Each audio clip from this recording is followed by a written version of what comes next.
Festival of Weeks, and it's a time of rejuvenation and renewal. I mean, all the festivals are that way, but particularly this one, because it represents the receiving of the Torah, and the Torah itself is the power of renewal, the power of life.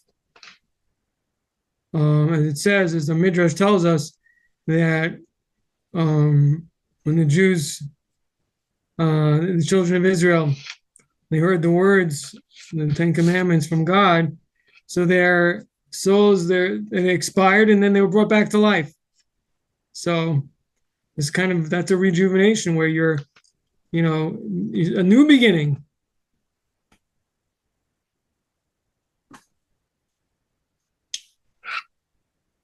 Okay, nevertheless, we're moving on to the readings. We didn't have a study group last week, and there's something I wanted to mention to you about the power of charity from last week's reading.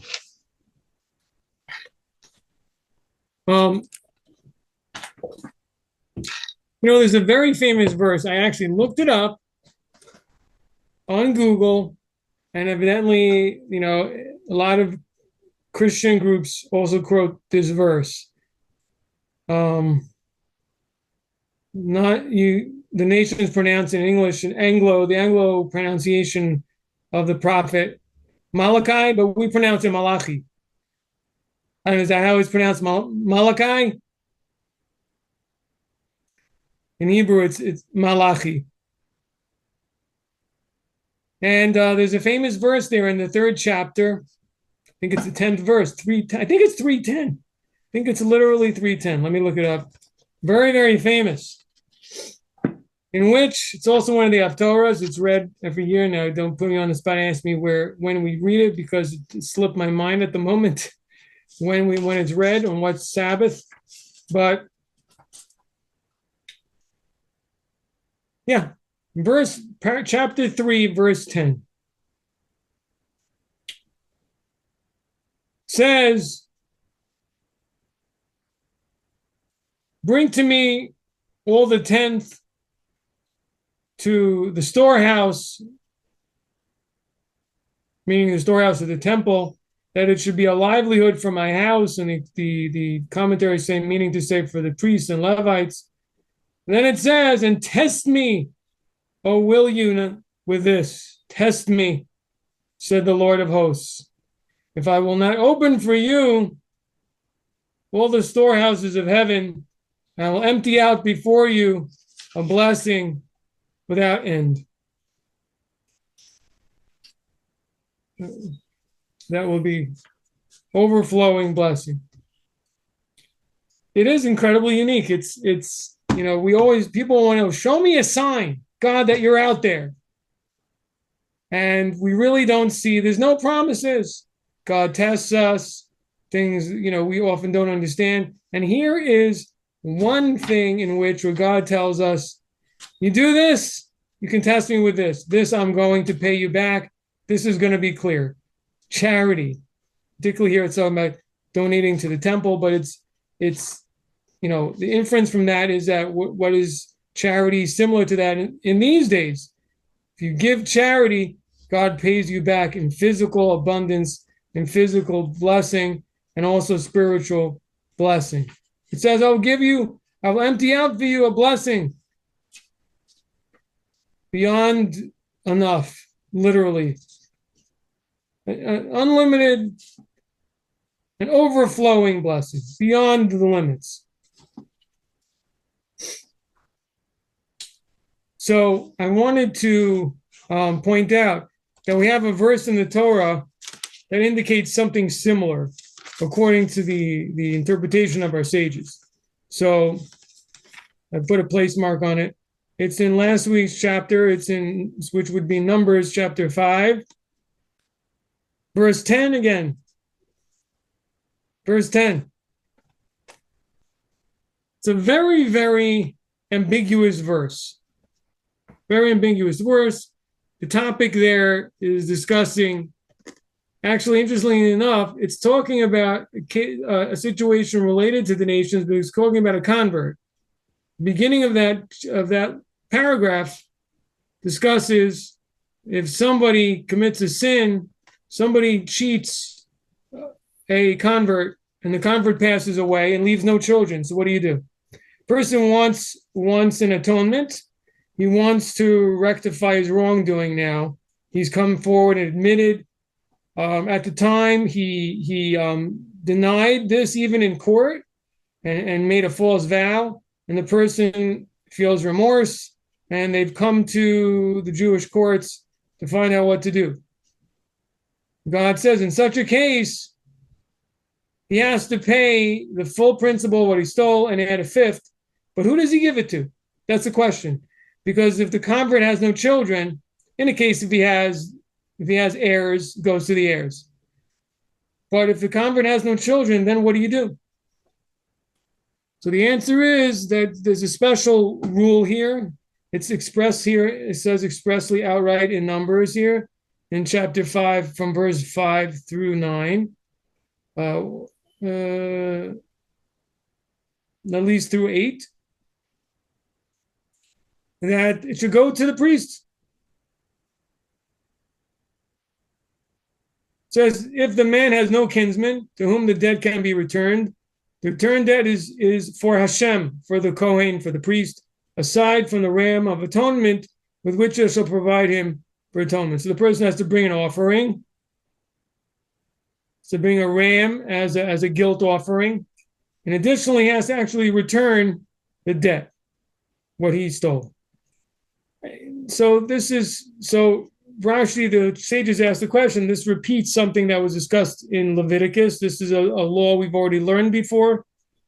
And it repeats, the beginning begins generally to repeat the law. And so the sages say, it's to add this exact point that I said, that in regards to the convert with no heirs. In other words, we're repeating all these laws related to this case because we're adding on the specific exception or unusual situation in which you have a convert with no heirs, and what do you do in that situation? Because otherwise, it's more simple. You have to return the principal plus a fifth to the creditor, to the victim. Doesn't go to a priest. It only goes to a priest in this case where there's no one else. There isn't any heir. There's no one for who to make payment to the family. Because the convert doesn't have any, because according to Jewish law, his family from the nations is not halachically his family anymore. So that doesn't go to them. So therefore, if he doesn't have children, he doesn't have family. Now, what about his wife? What about her? This I don't know, to be honest with you. I just thought of it at this moment. I'm not sure if she would inherit, and therefore that she would be. But they were talking about a case, the sages say clearly, it's talking about a convert who has no heirs. So nobody's, not a wife, not a children, there's nobody remaining. And what do? So it goes to the priest. And then at the end of this portion, it says some very ambiguous words here. It says 2 verses, and we're going to focus on the last one. And every portion from any of the holies that the children of Israel bring to the Kohen shall be his.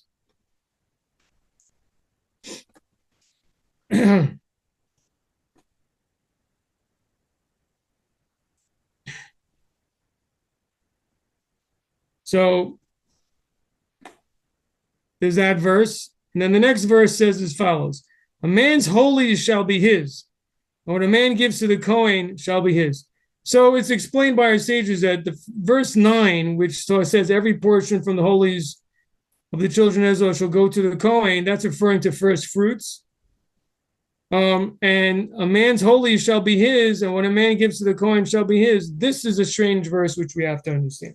So the simple reading is, and let me say it again because it's so confusing. I want to read the verse again slowly. A man's holies shall be his. So that implies that, in other words, if I have property, and for example, I have different produce from which I'm supposed to take a portion and give to the priest, right? From the priest's portion, which is called teruma.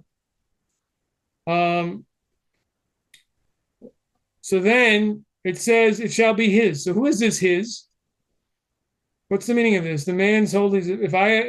No, it's not his. It goes to the priest. Then it finishes off saying, what a man gives to the Kohen shall be his. And what a man gives to the Kohen shall be the Kohen's, or should be, or should be the original owner. It's very confusing. Very, very confusing. How do we understand this verse? It's very unclear. So our sages say that the meaning of the first part, a man's holy shall be his, means that a person has the right to give the portion that goes to the priest, to any priest he wants. So in other words, the right of choice, that belongs to the owner of the remainder of the produce. And the second part is simple. What a person gives to the priest, once it's given, then that priest, it belongs to that priest and shouldn't be stolen from the priest. So before it's given, person has a right of choice to give whatever priest he wants, even though the portion does not belong to him, literally. The only thing that belongs to him is the right of choice. That belongs to the original owner. And once it's conveyed to a certain priest, then it becomes priestly property. Again, we're talking about that portion of the 7 fruits of the land of Israel that you're supposed to separate a special, I'll call it a tithe, but it's not a tithe, it's not a tenth. It's generally a 1/50th, but a portion that goes to the priest, which we call in Hebrew teruma, the removed part, the separated section. So the owner has the right of choice, and then once it's transferred to the Kohen, it's his, and he gives it to his household, as we learned elsewhere, it belongs to his household. Non-Jews. So if a non-Jew is a servant, and here's an interesting rule, which, you don't want to, I'm not saying that anybody wants to be in this position, but if a priest has a enslaved servant, meaning to say, not someone who's there for a term of years, but someone that a non-Jewish servant that is part of his household, that he purchased kind of, as we say, as a slave, which in other words, a lifetime servitude. So he is allowed to eat this teruma. That servant is permitted to eat from this holy food. Any person in the household of the priest may eat from this food. One of his daughters, as long as if she is not betrothed, living in the house, she's allowed to partake also of the food. Once she's married elsewhere and leaves the house, then she cannot. If she is married and she has children, then she cannot come back and eat from the food of the household, because her children that are non-priests. In other words, if let's say she marries an Israelite, so then she cannot come back and eat from the fruits. Anyway, but the main point I want to point out to you is that this relates to the Bnei Noach in terms that generally a non-Jew is not permitted to eat from this produce. However, if someone is a servant of the priest, they are permitted to eat from this produce.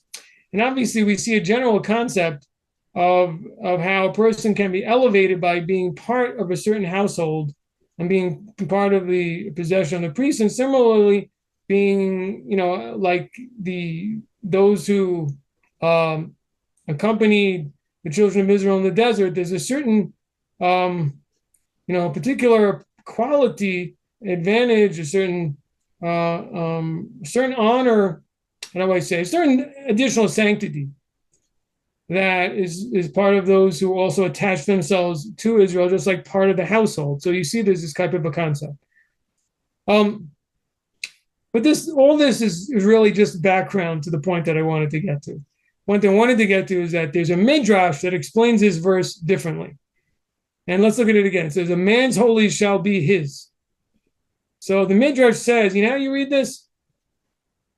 That if a man doesn't give to the priest what's coming to him, then his holies will be his. What does this mean? It means that if he didn't give the tenth to the Levite the way he was supposed to, he didn't give the teruma portion of the priest the way he was supposed to.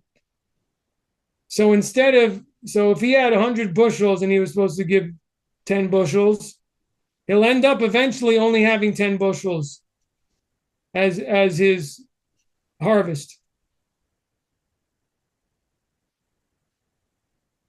The holies of the Kohen, that's going to be yours. If you're not careful, if you don't behave properly, if you act as if it belongs to you and you're a miserly and you don't give these holy gifts that are sanctified to the priests, those who serve God in the temple, you'll end up eventually your possessions, your success, your material success will be lost. And everything before the amount of produce that you should have just gave as charity will be everything you've got.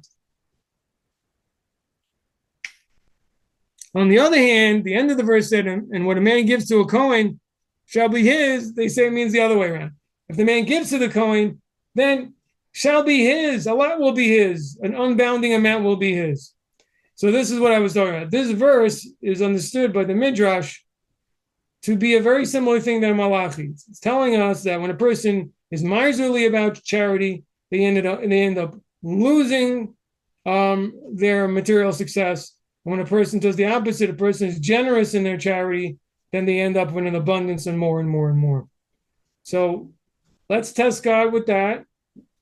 I want to hear back from you guys. Let's see in a year's time. Let's see if anyone hit the jackpot. So let's see if your budgets, you gave more, and let's see how your budget's improved over next year. But I think it's really one of the greatest signs of our faith is charity. Because you know what they say, talk is cheap, money talks. Which basically the idea is, I mean, what is in this, I think in this society, we have this power much more than even in previous generations, because in previous generations, money wasn't everything, meaning a lot of things that people did, they obtained by their own work. Many people didn't have much money. Most of things were done by physical labor, whether it was their own, people live with very small farm, and they, the things were hunter-gathering or other such activities. And people didn't have a lot of money. People maybe didn't use money all the time in many, over the centuries. And towards the modern era, nowadays, money is everything. I mean, you buy food, clothing, shelter, services. Transportation, you can't function and do about anything without money. Which means when you give up some of it, you're giving up so much of yourself. You're giving up opportunities you could have used that money for. Also, money helps grow. Maybe there was a time when, only the rich could invest and things like that. We can. So if you take the money that you could otherwise use personally and you give it out to charity, it really holds a lot of weight, because it's a self-sacrifice. There's a lot of opportunities person's giving up, and instead they're giving the money to charity. So conversely, it brings a lot more blessing because the offering is so powerful. And that's also an important way for us to understand the offerings that it mentions in the Torah, in the Bible. What's the idea of an offering? Many people have difficulty understanding the idea of an offering. Why is an offering? Isn't prayer, meditation, talking to God, isn't that where it's at? What's the idea of bringing offerings? How in the world did this? But if you think about it, it's really a mistaken question. Because talk is cheap. Talk is cheap. We say things, people say things. People say things even to people very... I can think about it like a man and woman relationship, right? Man wooing the woman, tells her all kinds of things and doesn't give her any presents. Give him a B-, right? Put your money where your mouth is. Do something. Take her out. Spend some money. If you're not showing that you're really valuing it, it's so easy to talk, but do something. And I think that's really a lot of what the offerings, if you think about the offerings, represent really basic human consumption, meats, livestock, things that were really basic to human needs that were given. Sometimes it could have been from, choice parts, very often. flour, oil, wine, and in different forms of livestock and birds. And so it was a person's really giving up a possession of theirs. That's important. So for us physical beings, doing a physical act really has the most effect on us, and also has the most meaning before the Almighty, because that really is really giving.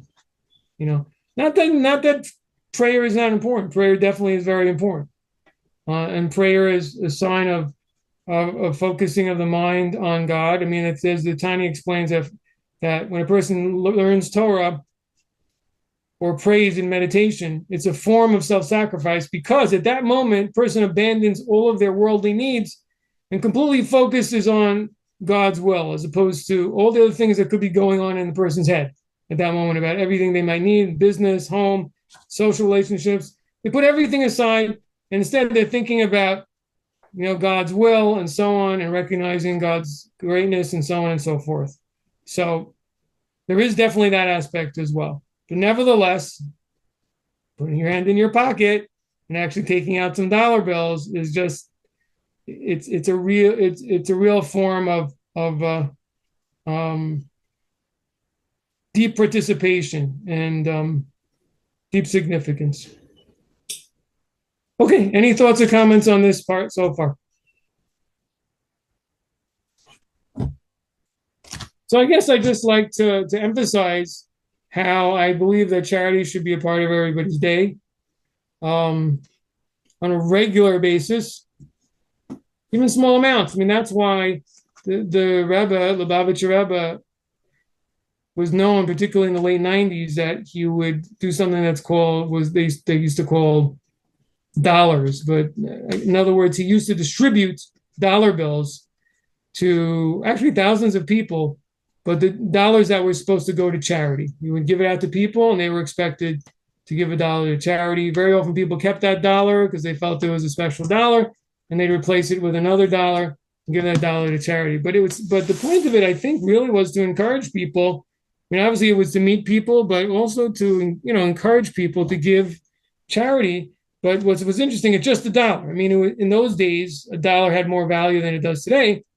So it's a significant amount, but still it's a minimally significant amount. You can give a couple dollars, or even $1. $1 still has some value today. Give something every day, a couple of times a week, before the Sabbath. Actually, which reminds me of something interesting that I heard recently. Trying to think in the name of which scholar I heard it. I don't know if it's going to come to me. Maybe the Clay Yakar. And he says that there is a Sabbath. This gets back to something that often comes up. There is a Sabbath for Gentiles, he says. There's a Sabbath for the Jewish people, for the children of Israel, and there's a Sabbath for the Gentiles. And he says that explains the differences in the Ten Commandments between one version in which it says, remember the Sabbath to make it holy, because God created the world in 6 days. And in the second time in Deuteronomy, it says, guard the Sabbath to make it holy, because I took you out of Egypt. So he asks, why is there this difference? And this is his answer. He says, one is talking even to the nations, so that the Sabbath is about the creation exclusively, and that even they have to have a zachar, they have to have a remembrance. It should be a day of meals together and so on and so forth, and it should be a festive day, even for the Gentiles. That's what he says. So we have an authority that clearly says that the nation should also celebrate the Sabbath based on understanding of the Ten Commandments. So I thought that's interesting.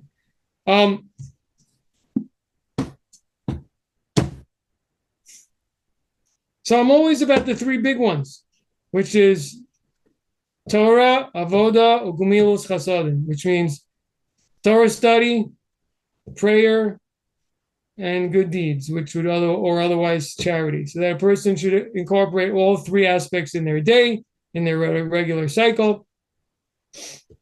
So at the moment, I want to switch gears and talk about something very interrelated to what we're talking about, because it has to do with the gifts to the Levites, but how that actually is linked up with the nations. Something that Maimonides said. This is something that I remember learning in school when I was in high school. This actually section of Maimonides, which was in the laws of the sabbatical and the Jubilee year, the last chapter, chapter 13. He's talking about the gifts that given to the Levites, and actually specifically talking about the fact that the Levites were not given a portion in the land of Israel.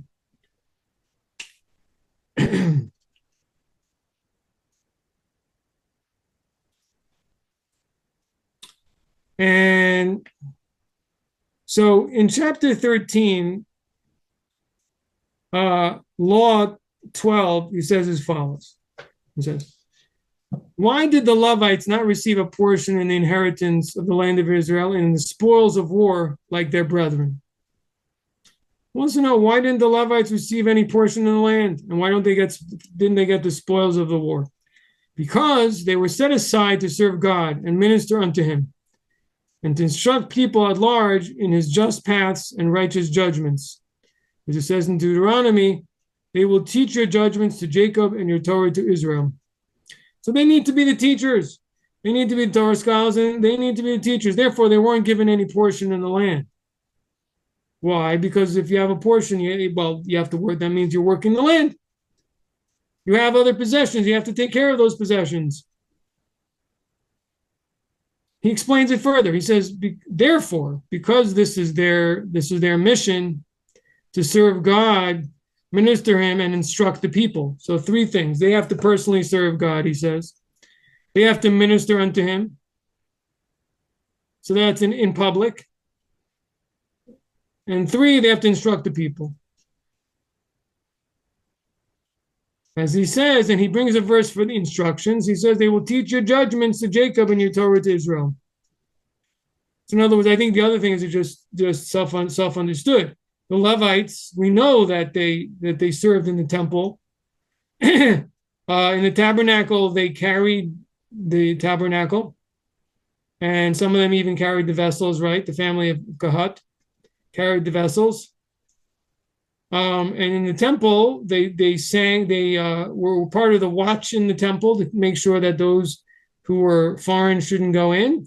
And they also sang, they also, were involved in the singing and the playing of instruments during the bringing of different offerings, right? That was one of their main jobs. So that's just known from the verses. But what he's adding is this is not only that, they also needed to be the Torah teachers. So, therefore, they were set apart from the ways of the world. They do not wage war like the remainder of the Jewish people, nor do they receive an inheritance, nor do they acquire for themselves through their physical power. So he says they don't get involved in material acquisitions. They're not involved in wars. They're set apart from all the ways of the world. Instead, they are God's legion. As it states, also in Deuteronomy 33, God has blessed his legion and provides for them. As it says in Numbers 18:20, I am your portion, your inheritance.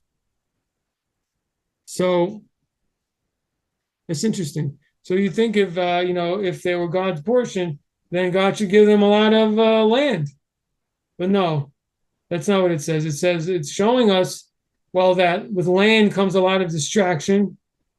And that meaning to say that God says, I'm your inheritance, meaning the spiritual pursuits and direct relationship, that's your portion. That's your portion with me. Right? Okay.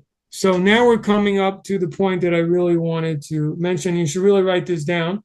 It's very interesting again. So this is the 13th chapter of the laws of what's called in Hebrew Shemitah and Yovel, which is the law of the sabbatical and Jubilee law. Chapter 13, law or rule 13. He says as follows, and I think this is how he ends these laws. He says, not only the tribe of Levi, but any one of the inhabitants of the world whose spirit generously motivates him, and he understands with his wisdom to set himself aside and stand before God to serve him and minister to him and to know God, proceeding justly as God made him, removing from his neck the yoke of the many reckonings which people seek. He is sanctified as holy of holies. Holy of holies, he says.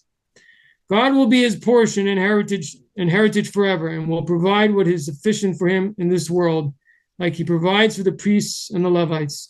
And thus David declared, God is the lot of my portion. You are my cup. You support my lot. That's it. So why am I reading this to you? Anyone have any idea what this has to do with the B'nai Noach community? Oh, you got to listen carefully. You got to listen carefully. What did he say? He said, not only the tribe of Levi, but any one of the inhabitants of the world. It doesn't say Israelite. It doesn't say anyone of Israel. Just anybody can fit into this category and become holy of holies. Look, that's my mind. I didn't say it. Don't, I'm not the controversial one here. It's Maimonides. He said it, not me.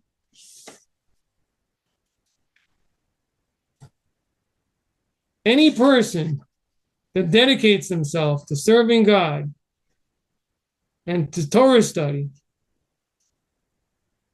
and to knowledge of God and leaves the yoke of vanities of the world and instead puts his efforts into serving God and studying his Torah, then God will be his portion forever and will provide what's sufficient for him in this world, like he provided to the priests and the Levites. Wow. That's, again, this is a whole other level. This is, basically, he's saying that person who chooses his path doesn't have to worry about his sustenance. God will provide for him. Wow. That's powerful. Of course, he doesn't say you're going to be rich. He just says you provide what's enough, provide what's sufficient. That's what the Hebrew says. It says he will merit in this world what he needs. So food, clother, and shelter, God will send to him. He'll have that. He's not going to be abandoned by God if he chooses his path. God will provide him enough what he needs. Incredible. So first we learned that person who gives charity, you can test God with this and he will reward a person in this world with tremendous blessing. Now we're learning something else. Any person, because by the way, that verse in Malachi was talking to the children of Israel. You could say, well, is that to the non-Jews also? You could question it. But this is Maimonides says everybody, everyone, anyone who, and it makes sense. He's saying, because it's merit-based. The Torah is merit-based. It's not the priestly class, not the Levites. It's not based on it's not a certain set thing that God set up for the reasons that he knows why we needed specific tribes and specific lineages. But the Torah study is based on a person's own effort and their deep desire and drive.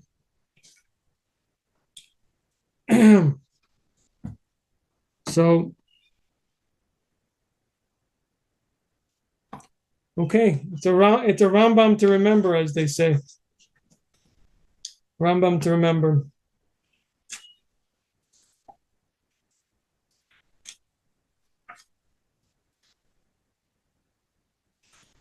I guess it also fits into the famous verse that King David said, I was young and I grew old, and I never saw a righteous man forsaken and his seed begging, searching for bread. So it doesn't say I never saw a righteous man who wasn't rich, who wasn't in Forbes magazine. No, but nevertheless, I never saw a righteous man who didn't have his basic needs met, that was forsaken. This I never found. Okay. I want to end with an idea, short thought of the Rabbi on the parsha, beginning of the parsha. beginning of the Torah reading for this coming Sabbath, in which discusses the candelabrum. Right? We repeat a little bit. It's kind of a little bit repetition. We repeat the laws, or we specifically direct it this time.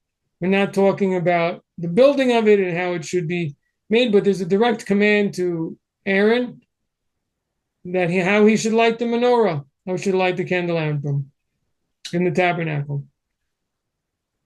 And Rashi explains, he says, why does this follow the gifts, the offerings of the princes of the different tribes? And he says, the Midrash says, because Aaron, after he saw all the sacrifices, he felt a little bit demoralized. Why all the different tribes, they all had a portion in the commencement of the altar, of the sanctification of the altar, and he didn't. So God said to him, don't worry, yours is greater than theirs. You have the kindling of the menorah of the candelabrum every single day.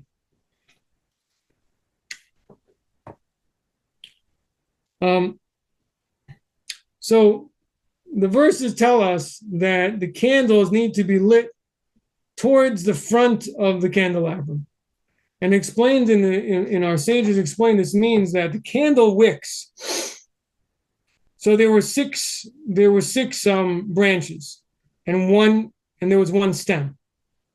So 3 on each side, and then there was a stem in the center, and each one at the top had a cup of oil with a wick.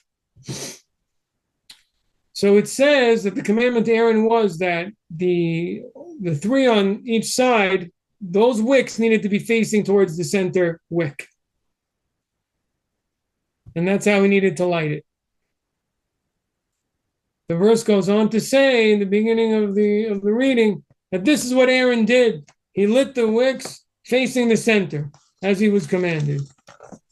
So the Rabbi says as follows. He says, what was so special about this? What's the significance? So it says, what this is telling us is that Aaron, it's not just that he lit the wicks, that they were facing the center when he lit them, and then he was unconcerned. He tried to make it in a way that they remained like that the entire time they were burning, the wicks on each side that were on the branches were continuously facing the center stem. So what is the meaning, the deeper meaning, the symbolism of that? So he says that the center, meaning to say, center means, in other words, towards God, towards the central point. And the 7, represents different expressions of the person's forms of service to God, the nation service. And so they're all facing the center towards, in other words, all these good deeds and all these commandments and everything, it's all being done, and a person's love and fear, it's all being the person's different abilities, they're all towards being done for God's sake and based on God's will, based on Torah law and God, what Hashem wants. So you could think that the thing is that we all start like this, he says. Everyone starts because at the beginning, a person's ego is small. They don't know spiritual things. And so all they know is the halacha, what their rabbis tell them, and they follow it. But after a while, as a person becomes more knowledgeable and becomes to be a bit of an expert, so to speak, then their own understandings can seep in, and the wicks may separate from the center, in which they think they know what's correct already, and they have their own idea of what's holy, not necessarily exactly as the rabbis or, as the Torah says exactly. If he wanted to, in other words, he's no longer fully in a place of service in which he's a listener, but now he's a talker. Now he has an opinion about holiness and what's right. And that's how the wicks start to separate away from the center. No, but Aaron said no. Even though he was on such a high level, he always did what God commanded with a simplicity and with an innocence towards the center. No matter how much levels of understanding and of the Torah he got, because he was always studying Torah with Moses, but the fact that his mind was developing, but he didn't move away from the central point of humility and the need and the understanding. In the end, he has to listen to what God says, to whatever extent he understands or not. And so that's the idea that was always facing towards the center. I think this is also very, very relevant as people, when they know I'll come and they start to study Torah and they see different points, and one thing in the Bible says this and other things it's like that. Sometimes we could begin to have a tendency to feel, oh, this is what seems to me the most important, and these other things that I'm told are not important, or this or that, and they already feel confident and they've already made a decision and they're going to do this, and the message over here is to keep the humility and have a respect for the authority of the Torah, and to do because it's Hashem's will from an altruistic, giving perspective of a person and again from a humble place as a servant of the King, not as someone who's coming with their own agenda. And that's always that. And that through doing so, we're following Aaron, and we're making sure that all the candles face the center. Okay. Any questions or comments on anything? Please. Now's the time.